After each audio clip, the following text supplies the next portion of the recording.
that hurts Well, a lot. a lot. So I am gonna go gentle. Dancers die twice. The moment you know that your body is not capable to perform or compete on that level, that's when you die. Because I didn't really have not emotional or any kind of support that you can do this, you're able to do this, and that is hurting, Doris.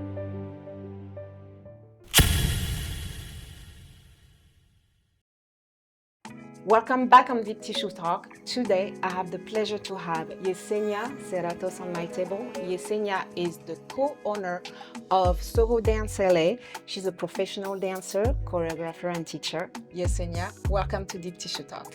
She has two main pain, one in her left hamstrings and the other one in her shoulders. Whether it's biomechanical or somatic, you know I love using essential oils to support the body in processing pain. For this session, I'm using frankincense to help her integrate the lessons her body is trying to teach, and copaiba to calm the nervous system and ease the emotional load behind the tension.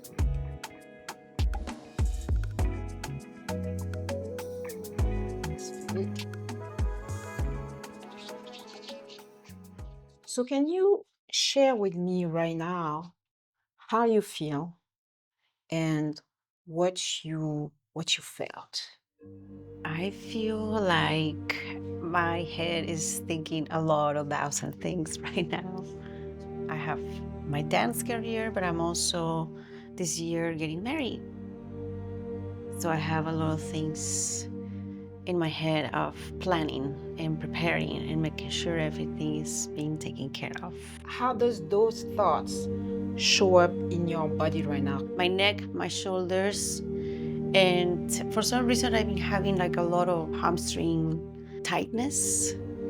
So I'm dancing a lot, I'm performing. So what's interesting in what's called somatic pain is that when a stress, thoughts, or trauma gets stuck in the body, it can show up as a pain. And hamstring pain is usually linked to restless thoughts, to difficulty feeling in joy. And so what's going to be very interesting in our conversation, as I'm going to work on her hamstring and then the link that could be also the cause of the mechanical pain of your hamstring, is to see if the hamstrings are going to let go as she's able to release those thoughts. When I treat a pain, I like to look at it in three angles: the mechanical side of the pain, the somatic side of the pain, and the spiritual side of the pain if the person is open to it. Right now, because she has talked about hamstring pain, what I'm doing is I'm looking at the posterior side of her muscles. And when you have hamstring pains, a lot of time it could be also linked to tight plantar fascia, tight calves that translate to the hamstrings over time. And so when I touch your plantar fascia right now, I can feel how tight it is. What do you feel? It's tight. It is tight. I can feel All it. right. So we're going to start working on the mechanical side of her pain by working first on her plantar fascia. And as I'm doing that, Yesenia, I would like to know what made you fall in love with dance? I think I always had it since I was very little. I always liked music and I always liked dancing. I would just play music and dance. But the first time I went to see a dance company, I was like 11 or 12 years old. I went with my friend, she invited me, and we went to see Swan Lake. So for me, I just fell in love in that second when I saw those ballerinas on point shoes with this beautiful costumes, tutu, and looking like swans. I thought, this is something I want to do. That's when I fell in love. I think I had it, like I liked it as the music and just moving. And then when I actually was when I saw that in Mexico, because I grew up in Mexico, I loved it. That was my first love. Your first love, even before a boyfriend, a real boyfriend. You for sure. Yeah.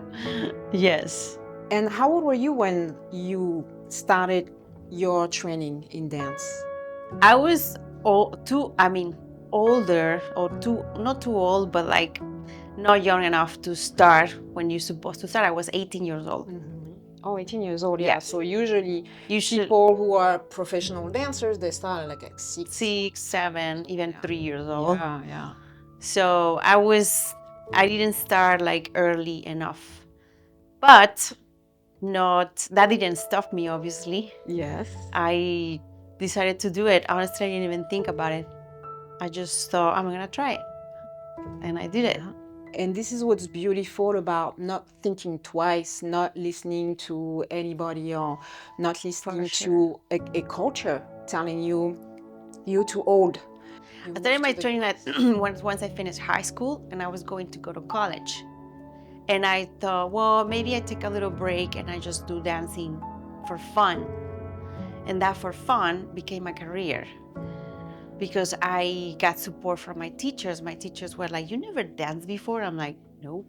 Because I had the flexibility, I have the the the qualities to become a dancer, a professional. So that's why I continue, because my teachers also told me you could do this And for a career. that was your teacher in Mexico? That was in Mexico. Of course, my teachers told me that, but my parents told me, "What are you doing? You need to go to college."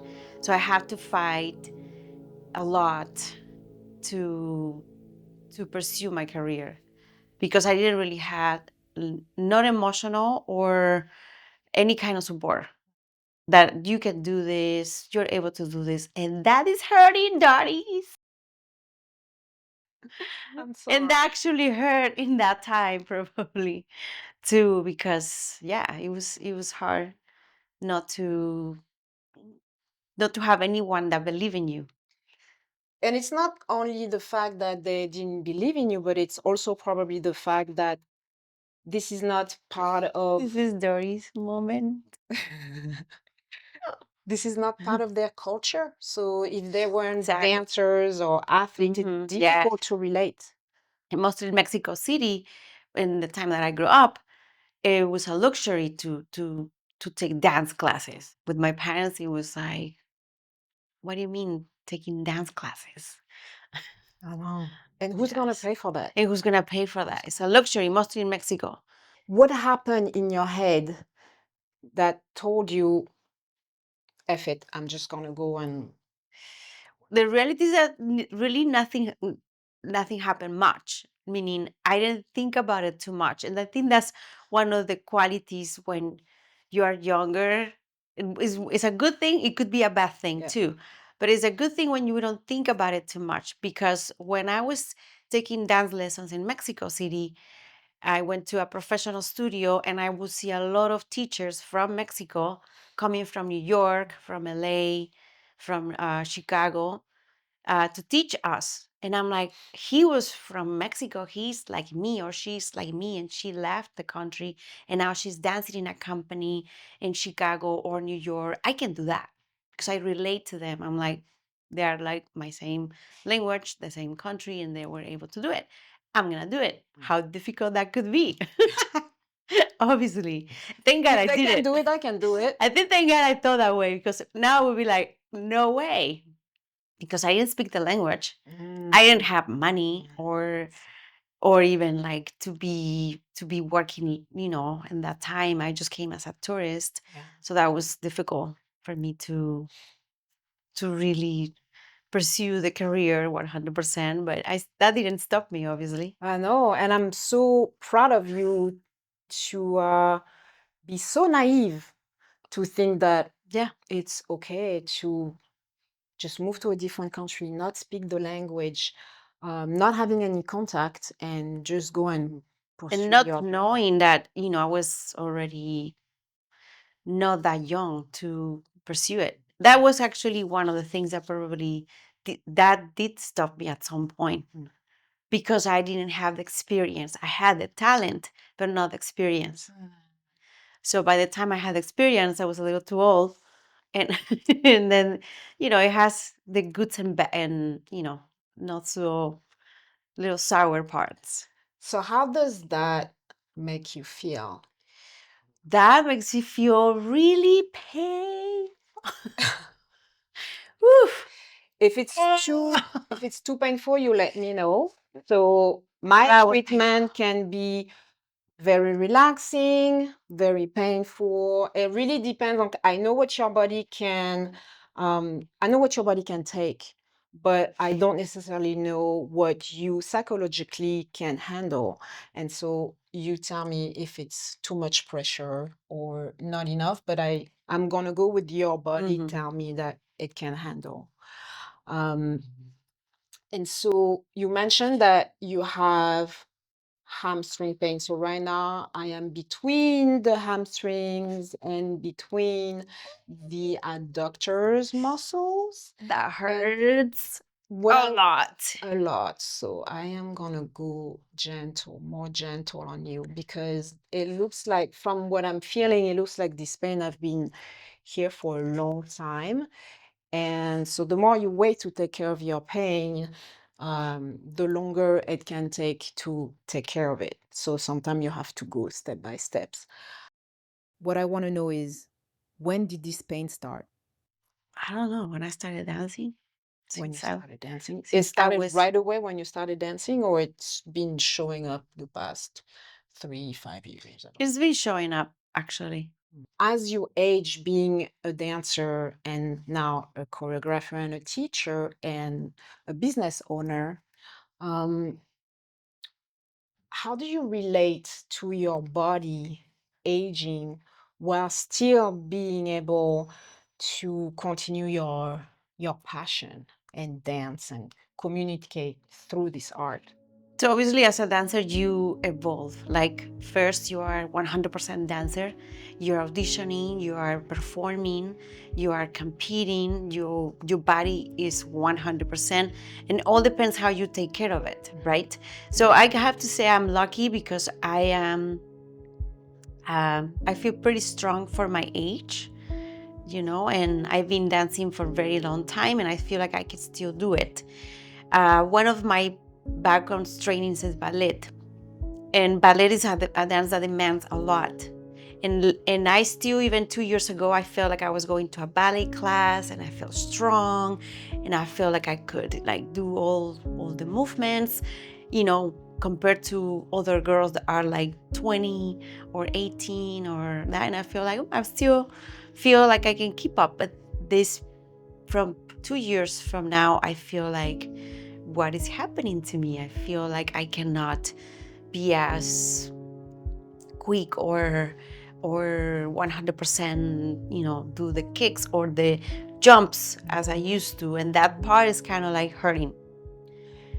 So you feel that as you're growing and maturing, your body is not responding the same way as it used to, and you still want to do things and do some movement, and your body's not letting you? Yes. And I also feel like I've been neglecting my body. Like I haven't really, as of course you get older, you need to take care of it more.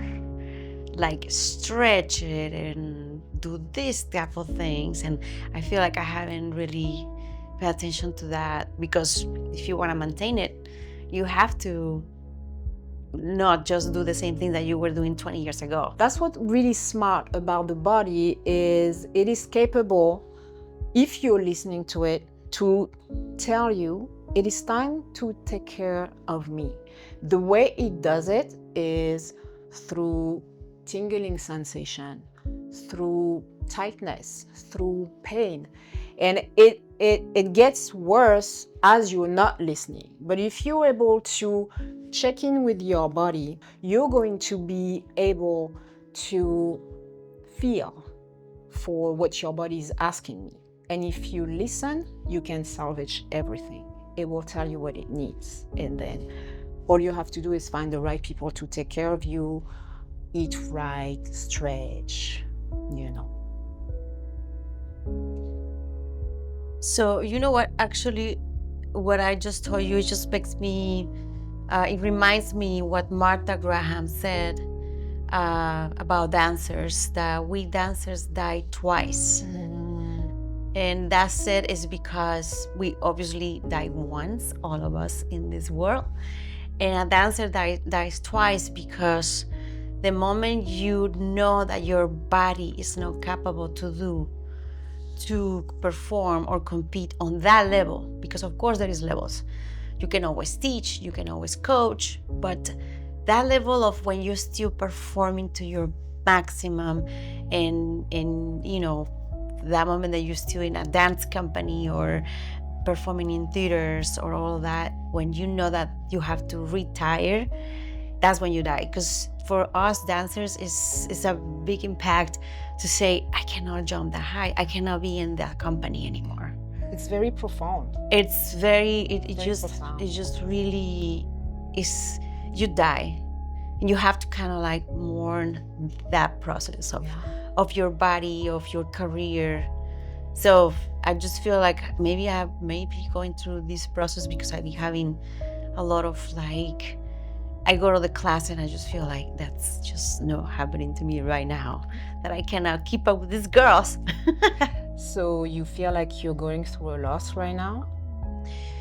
Yeah, like I'm in that transition already where I can really feel my body changing.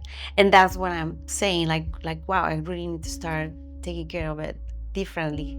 Because I've been taking it for granted because I'm lucky to say I'm still like at my age and be able to dance and perform and do shows. And all of a sudden I'm like, whoa, why I'm not jumping the same? Why I'm not kicking the same? So as you were talking about that, I just came into this spot right here. So you're not able to see, but my thumb is right at the attachment of your hamstring, where it attached to the ischial tuberosity, the bone where you sit on. And this is really, really tight here. Yeah.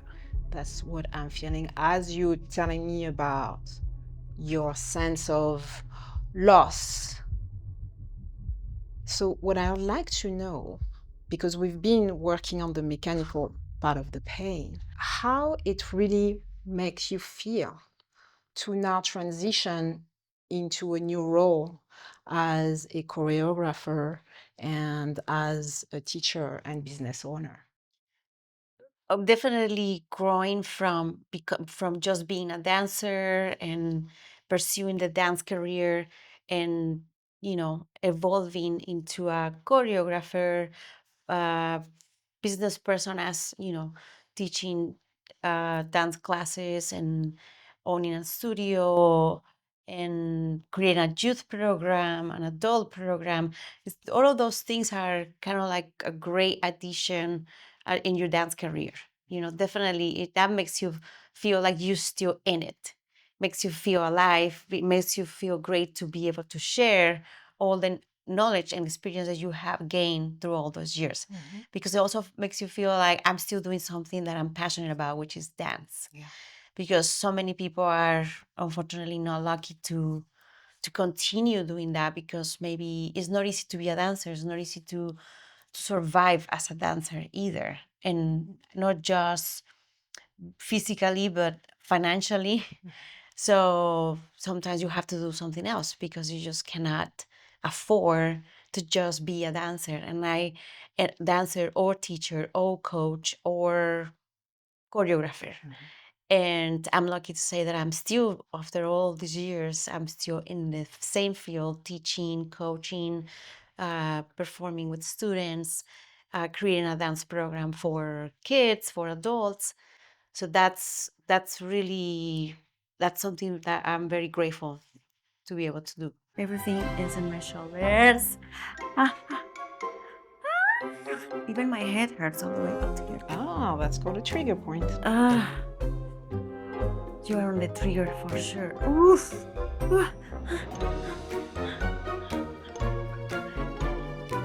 I think think that's why I cannot jump. So I'm too tight. Sports and arts can be a beautiful school. What do you now apply to your own life on a day-to-day that you've learned as a dancer? Wow, as a dancer, I think I'm so blessed I choose that career because I think in many things helped me without me even knowing. And I apply it day to day, just reminding how much confidence it gave me. And also, I try to keep that spontaneity every day because as you get older and experience, you want to control everything. And I try to, in my everyday life, try not to control everything, be more spontaneous. And remember that 17, 18-year-old girl that did it because just she believed in herself and she believed in her passion and just go for it. So that's what I try to apply every day on my life and remember that. What's interesting in what you're saying is that dancing teaches you to be present. And when you're present, when you learn to be present, is where you can really enjoy that experience on this earth as a human. Totally. Like being present when you dance is the most important thing. That's what I always try to teach my students. If they are performing, if they make a mistake, they don't focus on the mistake. And that's something we can apply also in our everyday life. Sometimes we concentrate on that mistake and we just keep like blaming ourselves from that mistake. And no, just move on, learn, and keep on going. And when you are performing, you may make a mistake and don't let that mistake mess you up for the rest of the choreography. Same thing, don't make that mistake mess you up on the rest of your life, right? Learn and move on and don't be so hard on yourself. That's part of the learning. And like you said, being present. What you also have to do as an athlete or as a performing artist is that you have to and repeat and fail so that you can understand better and that you can be the best version of yourself. And in our life right now, we want everything to go so fast and we want to be the best and we want to go viral right away. But really, when you think about it, practice makes perfect. Mhm. Practice allow you to know yourself better, to know your craft better, so that you can understand what works for you. And as you are more authentic because you know yourself better, that's when you're able to touch people. Ow, it hurts like fucking hard. What am I gonna do? Oh, So I do believe that her pain in her shoulder and neck and going down to her arm is linked to repetitive movement. So it's more of a mechanical pain because she is a teacher. So she teaches salsa, raise her arm to teach men mm, how to lead or to lead or to even girls. exactly. And so even though her pain is, I think, more mechanical, it is also where I am, especially where I am right now, links to a feeling of unworthiness or feeling alone. Does that resonate at all with you? That actually makes sense of what you're saying in a way of like, I've been feeling maybe unworthy because for me, being able to feel my 100% as a dancer, and when I go take a class or something, for me, that's very important. And I've been feeling like, am I good? Am I good enough? Or am I worth it? Or something is making me doubt. So that actually makes sense of what you're saying. And alone, it could be because here in Los Angeles, you have a busy life with work and just making sure you survive, right? To do work, and sometimes you can feel lonely, and you also need, time for family, time for friendships, and sometimes time passes and you realize I am just working. I am just going from point A to B to B to A to work to home to home to work. And then you can feel sometimes get home and you're like, I just did all of this all day and I've been with people and I've been teaching. But then I get home and I just feel lonely because I think because the time of giving also yourself to just go out with a friend or, I'm in a relationship, obviously, but also work can take over, meaning we're just focusing on work, work, work. And hey, what about going out to just take a walk around the block, right? That's something that is important to remember. So you can have a conversation and live life. And that also probably part of the loneliness sometimes that we get in the busy everyday life. Is there anything that you are learning from being busy or feeling alone? Because when we have an emotion or a feeling, especially when this is something that's recurrent, it usually happens to teach us something. What lesson are you learning from reflecting on the fact that in this big city of Los Angeles, you still can feel alone? I think the lesson is to always remember to give time for yourself and the people that you love.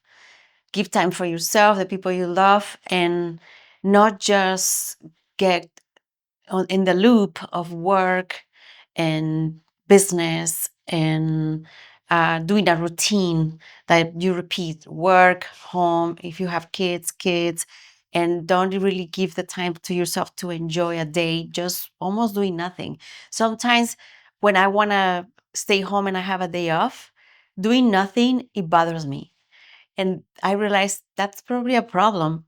Like, I need to have a day where I'm just relaxing and enjoying, maybe just looking at the sky or go to the beach and just look at the ocean. And I don't have to think, I don't have to resolve anything, I don't have to be doing something, either answering emails or calling people. Or sometimes it's good to remember, hey, just take a walk and enjoy life and enjoy the day and enjoy the beauty of everything that we are surrounded by. And this is also part of being present, Exactly. present with Yes. yourself. Yes. Thank you for watching this episode of Deep Tissue Talks. If it resonated with you, share it with someone. You never know who might need it today. Follow us and help spread the message of caring, connection, and melting pain through touch and conversation. And before you go, tell me in the comments, what part of the body do you think holds the most emotion for you?